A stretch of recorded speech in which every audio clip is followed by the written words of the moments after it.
Yeah, that was probably the not the best turn of phrase. I think in my evolution as GM, I'll be better. I have a great deal of respect for the Rams and what they've done, obviously, and what they've been able to accomplish. What I was trying to say, to your point, was that in football, a lot of times we tell ourselves that we're there, that this is the year, and there's an oblong ball. There's variance to the sport. There's variance to injuries. So to be able to put all your chips in at the poker table is a lot of times not wise. You want to be able to do it at two, three, four times so that you can win one or two. That's just kind of how the odds work. If you look at the Patriots and their great one, they got to the game a lot more times than they won the game. And so that's ultimately what I meant. And just, I probably didn't use the best turn of phrase. I'm gonna, do what my wife tries to tell me sometimes and say less. So I'll say less. I'll bet you Quasey, and we kind of went over these comments again on Purple Daily this week. I'll bet you Quasey thought, okay, I'm gonna come up here, I'm gonna apologize to the Rams at my sort of my pre-training camp press conference, and then it's all gonna be gone. I'm gonna apologize. I didn't mean it wasn't a direct shot at Kirk or the Rams or anything. But then, in the 24 to 48 hours after he delivers that press conference, Judd and Dex, Pardon the Interruption on ESPN talks about it. And through the angle of like, was he disrespecting Kirk? Pat McAfee show talked about it. Pro Football Talk headline says Kwesi Adofo-Mensah acknowledges the limitations of Kirk Cousins. New York Post headline: Kwesi Adofo-Mensah sounds unenthusiastic about Kirk Cousins. SI.com headline: Vikings GM gives frank assessment of Kirk Cousins. So I guess what do you make of these quotes to the USA Today continuing to gain national steam through the prism of he's disrespecting Kirk Cousins? I think the fact that it took a while for the quotes to gain steam speaks to the publication that they came from. Because I think if he makes those to like ESPN, they gain immediate steam. I think it took a while for the sporting public to pick up on said quotes. Number one on the Rams, I think the apology is sincere. And I think he probably said the wrong thing. His philosophy might be right, but to say don't go full Rams is a tactical mistake of a young GM. I'm hearing on the Kirk front that he was asked for and was talking about his philosophical view of quarterback play. So he did not actually. Now, I agree with what he said about Kirk, and I totally agree with what he's saying about quarterbacks. But on the quarterback question and discussion, it sounds like he was talking more about an overall, by the way, absolutely correct, philosophical view of the quarterback position. That it wasn't nearly as targeted to Kirk as it was portrayed, which, by the way, obviously is going to get more clicks and is more juicy. But that one, that the Vikings and Kwesi in particular felt a little bit more burned by that one because their point was, hey, I was talking about quarterback play. Like you asked me about quarterback play, and now you're tying it directly to my guy, and it looks bad. So I think that's the one where Kwesi's talking about probably trying to learn as well, because you're going to get, and I don't blame them, but it's much juicier and it gives you far more attention and a headline if you can tie it directly to Kirk, as opposed to let's just talk about your overall view of this position. Yeah, and I think my comeback to that would be not to beat this horse to death because it is what it is. He wasn't saying anything untrue. He used the word "we" twice when referring to Tom Brady and Patrick Mahomes. The quote was, "We don't have a Tom Brady or we don't have a Patrick Mahomes." So when you say we, if he had said, and again, he's right, and that's fine, and I don't think he should feel bad or be made to feel like anything, like he made a mistake or something, but if he would have said, when you have a Tom Brady or you have a Patrick Mahomes, it becomes a lot easier. And then people could kind of infer, oh, is he saying this? But when he says we, he is speaking on behalf of the team that he generally manages. So I guess some of this is maybe, well, it was kind of taken out of context. But no, I mean, you said we, and that's fine. Right. So I don't know. I don't think he should have to do an apology tour any more than he did at the press conference 2 days ago. And if Kirk is... I guess what I'm most curious about is how did this land with Kirk? Is Kirk going to just sort of take this? I mean, think about how many times Kirk's teammates have slighted him, and he just kind of comes back, and he's the same old guy. Everson Griffin called him ass on Twitter and then returned to the Vikings. Yeah, exactly. Kyle Rudolph left him out of a 2,000-word manifesto in the Players Tribune, almost re-signed with the Vikings. He spends a lot of time in Minnesota. I'm sure they've run into each other at gatherings and stuff. So it's not like Kirk hasn't been criticized like this, either directly or indirectly. But I would be curious to know how it landed with Kirk Cousins. And I think the thing with Kirk is, my guess is privately it didn't land great. He's certainly at a point in his career where it probably didn't shock him because, as you pointed out, Phil, he's heard these things before about him. But the thing with Kirk is you never know where it lands because he's not going to tell you. He's not going to show a damn thing. So if it should land, in my opinion, in a pretty good place of this is another challenge, dude. And I mean, this is the year. Like this is your chance. So you know what? No matter what you say publicly or don't say, this is your chance to prove people wrong. With a coach who likes you, with an offense that's going to be tailor-made for you, this is your chance. So again, I actually see this entire thing as a good thing. Because one, it tells me that the GM gets the position. Like he totally gets what needs to be done. And if Kirk's the guy, that's great.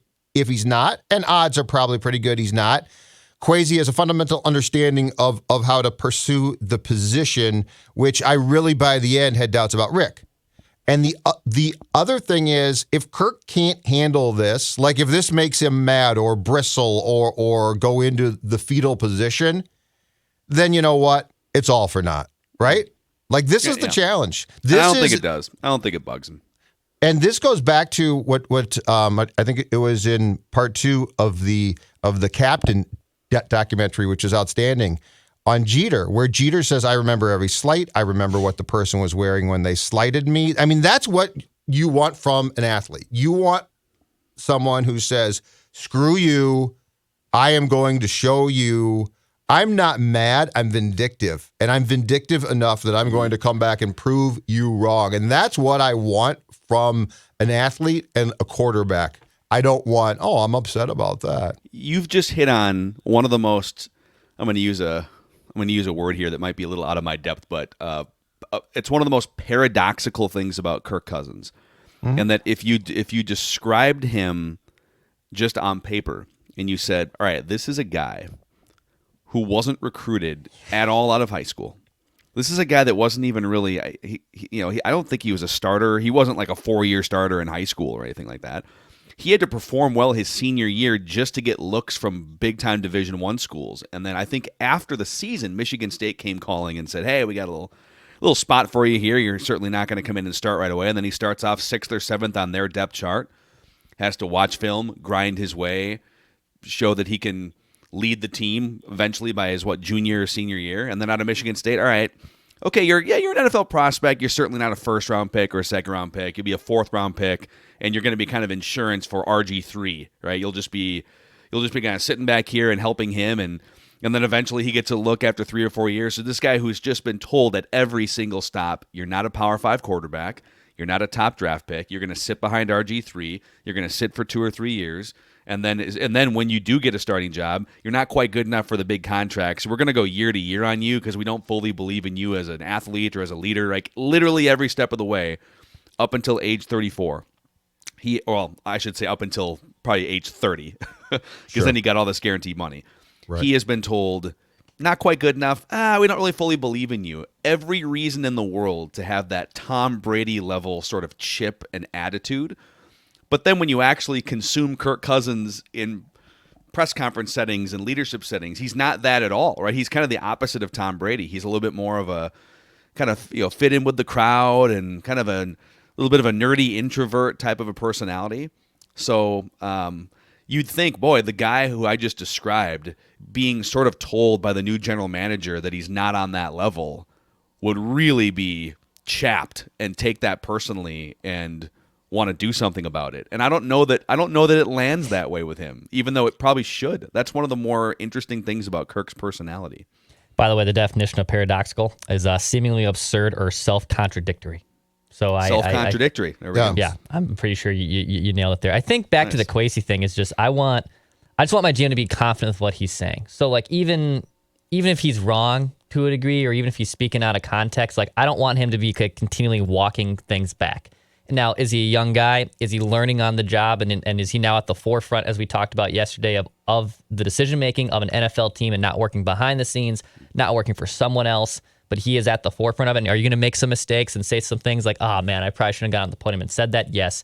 I just don't want to be in a position where if I'm a fan of my football team, that my GM is now walking back his comments every time he has like some self-doubts of, oh, I shouldn't have said that. I would just be confident in what you're saying. You're going to hear a lot less, I think. For the now, I think he's going to peel it back. I think he's going to be, and his problem was, and look, I actually like this, but I think his problem was he sat down for to talk to one person in particular, got comfortable, and started to say what he thinks, which is great. I think at the podium he's going to be and is guarded because there's a lot of cameras there, and you're fully aware that it's not a comfortable conversation, right? But when you're in the one-on-one environment, I think, especially with a person with a recorder, and so it's not like a microphone or camera in your face. Yeah, I think we're going to hear a lot less here. But I find it so interesting, too, that with the whole Kirk thing, that we're always consumed and concerned about, like, what's Kirk going to think? I mean, he put down Kirk. Don't we all sort of just know who Kirk is, too, though? Like by this point, is there anybody who thinks Kwesi Adolfo-Mensah just sort of criticized Tom Brady there? Like, he's Kirk Cousins. That's who he's been. That's who I think he's probably going to a large degree continue to be. So I love this like reaction of like, oh, Kwesi came in and stirred it up with Kirk. Yeah. But I think what makes it so interesting is not that whether it's true or not. I think most people agree that it's true. I think it's more of a validation of the idea that maybe he was unsure about Kirk to begin with. That these all these trade rumors, the Colts contacting the Vikings and the Panthers, right? That boy, maybe they were, and we had heard some things too, and there were some reports that they were like they weren't maybe actively trying to ship him out, but they were definitely taking phone calls on him. That okay, so where does all that play into your opinion about the quarterback that you have, right? And ultimately they decided, listen, it's not worth going back to the drawing board yet until 2023 or 24. So let's see what we have here. Yes. Not with full certainty. But like we are and have had this discussion on the show for quite some time. We are 70% sure that the Wilfs have told them, you're not going to tear down. We're going to win now. And we've talked about that. Like there's nothing. If you take, well, the Vikings publicly said this, and then you take, but I heard this with Phil, Judd, and Dex on Purple Daily. Far more often, we're telling the truth. Like the team is never, the team is always going to try to bamboozle you. The team is always going to try to spin we believe in Kirk. We think we can win right now.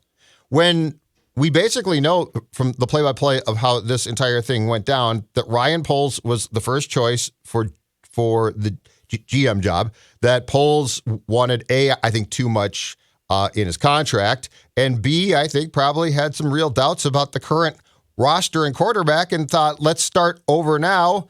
And the Wilfs said, oh, no. So like the team itself, Kwesi is reflecting, and I like this, he is reflecting what he really thinks, and it sort of got out, right? Yes, he was. It sounds like, and this is partial speculation, partial educated speculation, partial reckless, partial educated. It's not like Kwesi had 3 other teams offering him contracts to be an NFL general manager. This was his first crack at it. Ryan Poles had been a finalist before this year. He had the Bears over here, the Vikings over here. I think he interviewed somewhere else. And so Ryan Poles has had some options over the past few years.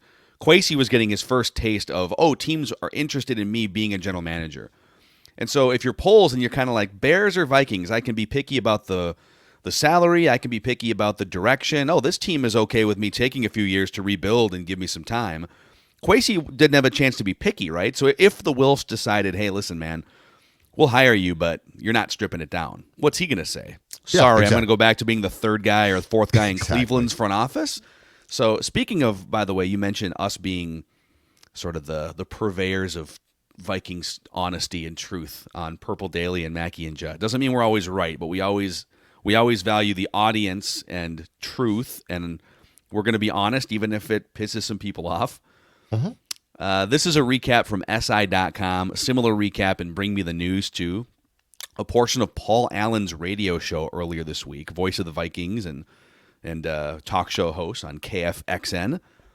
And he says Mike Zimmer snapped when Kirk Cousins pushed him after that Detroit win last season. That weird interaction that we all broke down like the Zapruder film. What, are they mad at each other? Is it just Kirk being weird? Was Zimmer just not ready for the rush of emotion? It looked like Zimmer wanted to fight. It was super weird, right? And so this is what Paul Allen said, who, by the way, owns a racehorse with Mike Zimmer. They are close friends. They have done countless media shows together for Vikings Entertainment Network, the radio, etc. Right? He says, back to like the middle of the season, home game, and it's a victory. Yeah, Zim snapped when Cousins pushed him. And looking back at it, the former head coach got that side eye and rage steaming from his nostrils. He wanted to go, but then he didn't want to go. Kirk sensed a free shot during the working relationship, and he got one in. So he said the interaction was rooted in disdain for each other. Maybe not, he didn't say disdain, but that those guys, he classified it as a working relationship 4 years in, right? And so he's kind of confirming, a guy that's very close to Mike Zimmer, 9 months after it happened, that, that awkward exchange was definitely rooted in awkwardness for a reason. That was, so at the time, we all knew it was really, really weird and talked about that. We didn't know what. But here's where I'm going to side with fans and more of the tweets I'm seeing from Vikings fans, and I don't blame them. And this is in light of what PA said and also what Lieber said on, I think, CBS radio about the relationship, and Ben basically said they didn't get along and Mike didn't like Kirk, blah, blah, blah. Where I'm going to side with Vikings fans here is, why are you bringing this all up now? Like, and I see this, and you've got a new coach, new GM, largely a restructured team as far as the off-the-field decision makers and coaching staff goes, so not the players. But if you weren't going to bring this up at the time, or at least like right after Mike was fired, when this would have been juicy, good stuff. But what's the point of hammering this home now other than to say, I knew stuff? See? Like that's where I'm confused. And I will side with fans who are excited about the season about to start and want to focus on the 2022 Vikings, which I think we all can agree are far different than the 2021 Vikings. Yeah, I think my first question would be, okay, with both Lieber and Paul Allen, anyone else who's kind of coming out with some of this information now months after the fact, to what extent did you know more about the tension between these guys or the tension between Spielman and Zimmer? Mm-hmm. And if you knew more, and I know that we're talking about people that are employed by the team, so it makes it really difficult to come out and just take the gloves off and tell the full truth. I totally understand that. But to what extent did the fans and the audience deserve to know more of this information as it was playing out? Now, if you didn't hear any of it until March or something, and now that people in the organization feel comfortable talking, then okay. But I guess if you knew more information 9 months ago or 12 months ago, did the audience and did the fans deserve to hear more as opposed to hearing about it in the summer, 6 months after the firings? And if Mike was still here, I'd say, yeah, great stuff. Very interesting, intriguing. What's going to happen in the relationship between Zim and Cousins now, right? But they're all gone. I mean, Kirk's still there, but Mike's gone. His staff is gone. So that's where I'm a little bit confused as far as like trying to throw this against the wall now. Until Mike talks, I almost don't care unless it's something that directly now is a new topic that relates to why things are going to be changed. And like we have gone through the Kirk and Mike thing 1,000 times. Until Mike talks, I don't see the good or the use of basically saying, again, I knew stuff you didn't. See, I knew this. Okay, but at the time you didn't you didn't bring up the topics at all. And in fact, basically, we're part of the opportunity and the ability to cover it up. So that's my thing. I'm not saying I don't like juicy stuff. I do. But when you're going to continue to hammer the fact that Kirk and Mike didn't get along, we were talking about that months ago. And not just us, fans were too. And now they don't care because O'Connell's here. Yeah. Yeah, it's very, very interesting. I know a couple days ago I said on Purple Daily, I'm just kind of done talking about Zimmer and Kirk Cousins and hear all this stuff like keeps popping up. But I'm ready. I'm glad that we're on day 2 of the Kevin O'Connell training camp here, which we'll talk more about on Purple Daily. Do we have some time for some old tweets exposed here, Dex? Okay. Yeah, we do. And these old tweets exposed are presented by Skinny Judd Zolgad. Almost a year into his Livia weight loss journey, and it's still off. It's great. That's exactly right. And in fact, Dawn has joined me now, and the Zolgad household down 50 plus pounds. I'm down 40. And the best part for me is I'm keeping it off. Dawn has dropped about 12 pounds. And I want you now to join us in the ability to get thin, in the ability to have clothes fit that didn't fit for a long time. With the Simple Start plan, only $59. You'll get one-on-one personalized and guided support online or in person, whichever is most convenient for you. 855-GO-LIVEA, Livia.com, Livea.com. The best part is you don't just drop the weight, but they help you keep the weight off. That's the biggest challenge. Livia.com is where you start. Also, hello to our friends at Equity Partners. So Equity Partners believes the house selling process should be 100% hassle-free. And what they provide with their WeHab program for you, a potential seller and buyer, is they'll partner with you to fix up your home before you put it on the market. Anything from small little fixes here and there to massive remodels, they're willing to roll up their sleeves and help you out. And you can move before you sell. That's right. You can put offers in on your next home, non-contingent on the sale of yours, which is obviously very convenient and huge. Find out more at equitypartnersmn.com. equitypartnersmn.com. All right, old tweets exposed here, Dex. What do you got for us this week? All right, so I took a little interesting stab at old tweets exposed this week. I decided to type in our Twitter handles and then use like a buzzword. So I chose impress. Buzz. So I figured I like buzz. where can we go with this? Like who were we impressed by? So that was kind of the theme of old tweets exposed. So we'll start with Phil. And Phil's more just hilarious. It's just I love the self-brag here. June 16th, 2010, Scott Baker just set a career high with 11 strikeouts, but I'm not impressed because I once shot a 49 on Tiger Woods 99, just taking a great victory lap over how good you were at Tiger Woods 99 for the N64. That's right. That's awesome. Actually, it was for PlayStation. Oh, PlayStation. Okay. Yeah, and I think you have to do it on TPC Scottsdale, which I believe that's the Waste Management.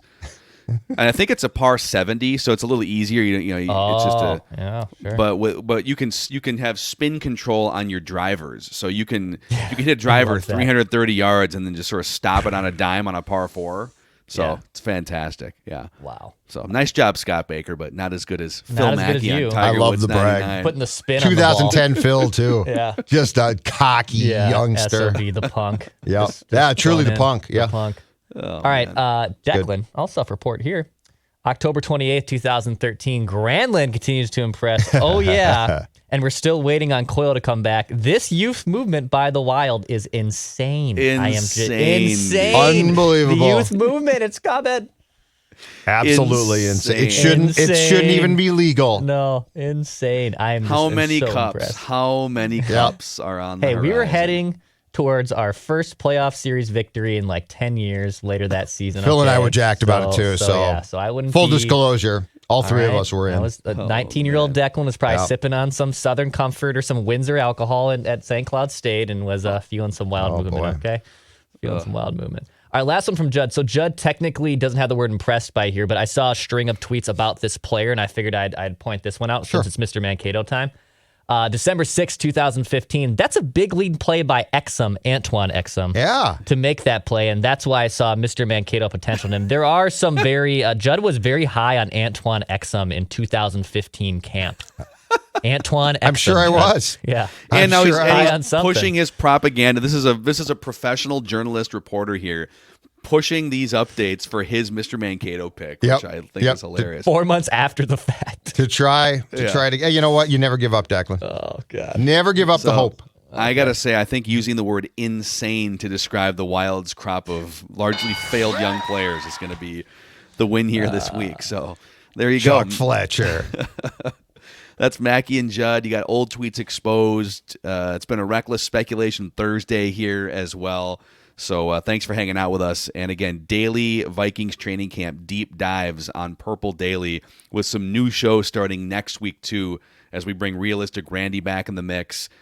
Jesse Pierce and Thor Nystrom launching a new podcast on the Purple Daily YouTube channel and podcast feeds, Before We Die. And you can find Before We Die or Before I Die t-shirts available on scorenorth.com/shop until August 2nd. See you guys.